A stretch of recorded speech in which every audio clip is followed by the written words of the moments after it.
大家好，運輸及運吉台台長陳凡啊，今日咧繼續嚟講知識啊。你知巴士總站設計咧，又有分平行式同鋸齒式嘅咧。即係啲巴士總站咧，其實係唔會泊巴士噶。所以今日嘅主題咧就係巴士總站設計啦。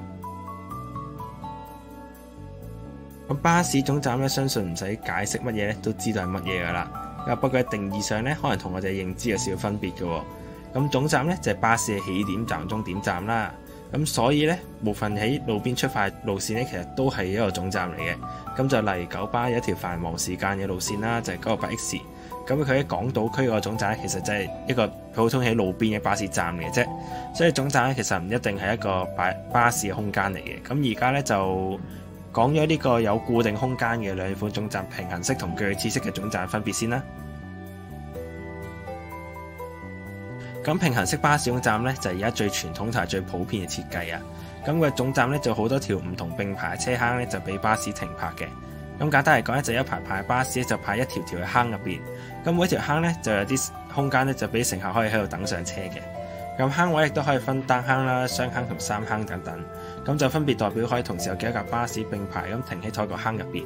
咁呢總站咧仲有好多唔同嘅變種嘅。咁例如中環碼頭咧就有前後兩排嘅車坑啦。亦都有啲可以同時容納好多條巴士線嘅大型雙坑啦，咁就左邊停車，右邊就行車啦。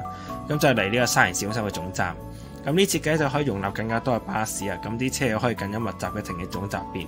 不過缺點咧就係搭車嘅時候咧要行出馬路先可以搭到嗰條路線嘅嗰個坑位。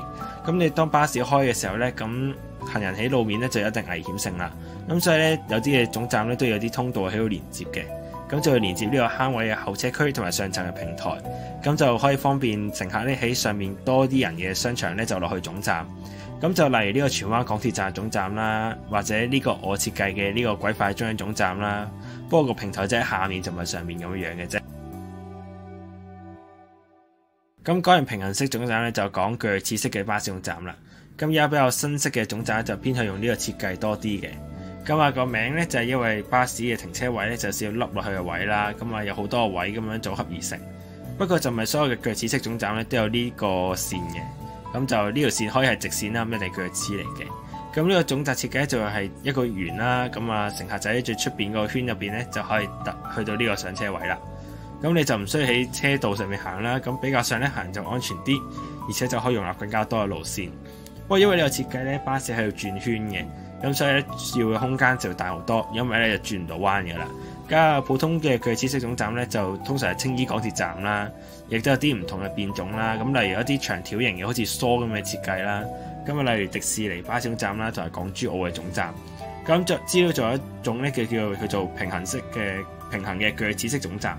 通常就外國咧就常見啲嘅，就係呢個鋸齒好深嘅，咁啊深度咧架巴士係要掉頭先出到嘅設計啦。咁啊〜附近嚟講咧，就有呢個港珠澳去到澳門嘅嗰個位係咁嘅設計啦。跟住就嚟講一講呢兩種總站係咪一定要獨立存在，唔可以並存嘅咧？咁我咁講嘅梗係得啦。咁鋸齒式總站通常都係中間有幾行可以俾巴士停㗎啦。咁有圈形嘅鋸齒式設計咧，咁中間通常都係平行式嘅。咁就巴士就會喺啲平行式嘅坑入面泊啦，咁啊夠鐘開車先行出嚟載客。咁所以咧每條坑咧就可以容納更加多嘅路線啦。咁啊例如有呢個尖東嘅摩地道總站，咁呢個空間亦都可以嚟做平行式總站嘅。咁啊兩樣嘢溝埋用咧，就可以放俾一種總站更加多嘅路線啦。咁其中一個例子咧就係呢個尖沙咀碼頭啦。咁啊望落就係一個平行式嘅總站，但係其實兩邊嘅出入口咧行車道都有位上落客嘅。咁甚至咧可以攞嚟做總站去泊車咁樣用啦。咁例如九巴咧就有8P 同埋5C 線啦。咁啊不過呢個設計咧就包含晒兩者嘅缺點啊。所以正常情況下咧都好少用嘅。咁除非個總站路線就太多車啦。咁啊又或者好似啲尖沙咀碼頭咁繁忙一陣咧冇方法改造啦。咁路線越多咁樣。咁除咗兩種款式之外，仲有其他設計咧？梗係有啦，又一開始咪講咗咯。咁啊有啲路線嘅總站咧，其實即係普通係巴士總站啦。咁啊有兩種唔同方式嘅，分別就喺巴士會派喺總站度等開車。咁一開始講嗰個咧就係分站式嘅總站啦，即係巴士就要夠鐘先去到嗰個站上客。因為夠鐘之前咧，巴士就喺其他地方去停泊啦。咁啊計準時間咧就去到嗰個站嘅，就當中途站開。咁啊好似上面咁講咧，鰂魚涌嘅98X啦、長沙灣26P 等等。另外一種咧就係巴士會喺路邊好似巴士站嘅總站就停低等開車嘅。咁就例如116啦，咁喺呢個友民街，即係鰂魚涌友民街咧，就係一個係街邊巴士總站。呢種叫路邊巴士總站嘅設計咧，就因為區內係就冇空間做總站先出現嘅啫。咁以前大部分啲總站咧都係呢種設計嘅。咁仲有一種咧就係喺迴旋處界嘅總站。咁巴士就係喺呢個迴旋處接掉頭啦，類似鋸齒式。不過佢由於空間實在太細啦，所以巴士咧就停唔到太耐啦，又起唔到總站咁樣。咁呢設計咧就例如有柴灣嘅興華邨同埋深圳嘅郎翠園。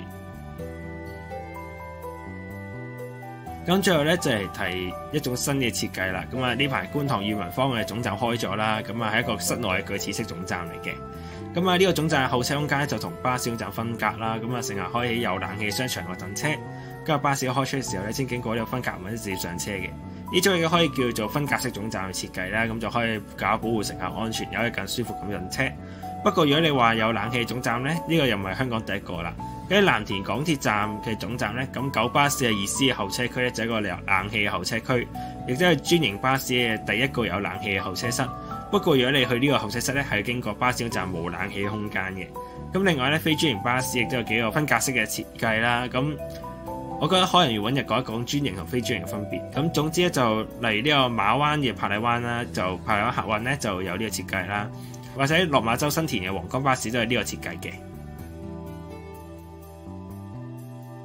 今日就介紹好多唔同巴士總站設計啊，咁啊，另外仲有啲露天式啊、有蓋式啊，咁呢啲巴士總站就唔睇啦，好易分嘅啫。咁啊，原因都係空間不足啊，所以要喺建築下面啊，噪音問題啊，要喺下面隔音啊，室內通風唔夠會令到空氣污染更加嚴重等等啦。就想問大家啦，你比較中意邊種巴士總站設計呢？ A 平衡式總站，即係呢種傳統會好啲。B 鋸齒式總站，行人安全係重要啲嘅。C 路邊式總站，就喺路邊啊，加方便。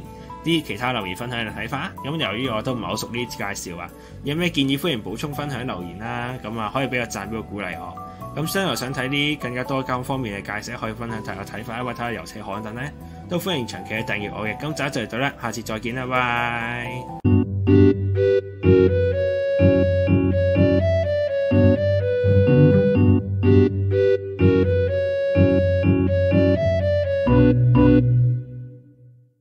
咁呢個空間亦都可以嚟做平衡式總站嘅，咁啊兩樣嘢溝埋用咧，咁就溝埋做呢個瀨尿牛丸啦。